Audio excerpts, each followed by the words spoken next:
Good morning. পর্ণার খাতার আরেকটি পাতায় আপনাদের সবাইকে জানাই স্বাগত। আজকে আমি খুব খুশি। সকাল সকাল ঘুম থেকে উঠে গেছি, তার কারণ হচ্ছে প্রায় 1 মাস পরে আমার বর আজকে বাড়িতে আসছে। ও মুম্বাইয়ে ছিল 1 মাস, যেহেতু ভোট আজকে, তো সেই জন্য বাড়িতে আসছে, 3-4 দিন থাকবে। তো এখন যাব বাজারে। মোটামুটি আমাদের মধ্যে রেসিপির বিভিন্ন রকম রান্নার রেসিপি দেওয়া চলতে থাকে, মানে লিঙ্কগুলো শেয়ার করতে থাকি আমরা। তো এরকম দুটো রেসিপি আমাকে পাঠিয়েছিল, একটা পটলের আর একটা পুঁই পাতার। তো পুঁই পাতাটার আজকে হবে না, ওটা কালকে করব।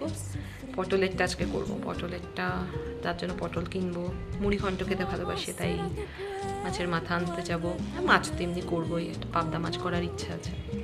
তো ঝটপট এখন চাটা খেয়ে যাই বাজারে। বাজার করে এসে দেখা হবে আপনাদের সাথে। বাজার করে চলে এসেছি, আর এসেই দেখি বাগানে এই অতিথি এসছেন। রোজই আসে, 2-3 জন তো আসেন, আজকে ইনি একাই এসছেন।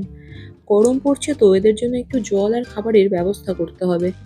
যাই হোক, বাজার করতে গিয়ে দেখলাম ভোট কেন্দ্র তো আমাদের বাড়ির পাশেই, একদম কাছে, একদম খালি, তাই ভোটটাও একেবারে দিয়ে এসছি।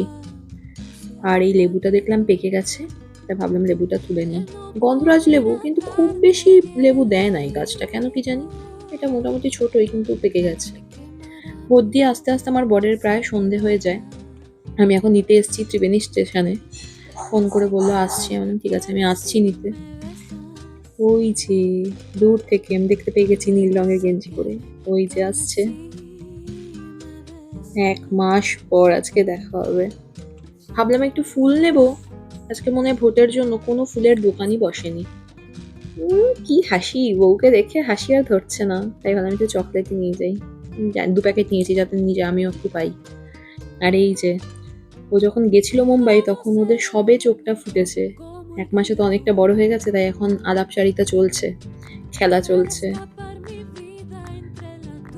ভাবছি এই লোকটা কি, এই লোকটাকে তো দেখেছিলাম মনে হচ্ছে। আর এইদিকে আরেকজনকে তার মা কি শাসন করছে, কি বদমাইশি করছিল, পিটাচ্ছে বোধহয়। কই কই কই কই করেই আছে। আর এই যে রাতের রান্না করে ফেলেছি আমি, মোটামুটি যা যা বলেছিল। পটলের একটা তরকারি, পাবদা মাছ, মুড়ি ঘন্ট আর আমের চাটনি পাতলা করে। রাত হয়ে গেছে অনেক, এদেরকেও খেতে দিয়ে দিয়েছি। দুজনে বেশ এখন টুকটুক করে মাছ খেতে শিখেছে, যদিও একদম সিদ্ধ করে পেস্ট করা, কিন্তু খায়, অল্প অল্প খাচ্ছে। আজকের মতো পর্ণার খাতার এই পাতাটি এখানেই আমি বন্ধ করছি। কেমন লাগলো কমেন্ট করে অবশ্যই জানিও। ভালো লাগলে একটা লাইক করে দিও, আর মনে হলে সাবস্ক্রাইব করো, কারণ পর্ণার খাতায় প্রতিটা দিনই একটা নতুন গল্প। দেখা হবে আবার পরের ব্লগে। সবাই ভালো থাকবেন, সুস্থ থাকবেন।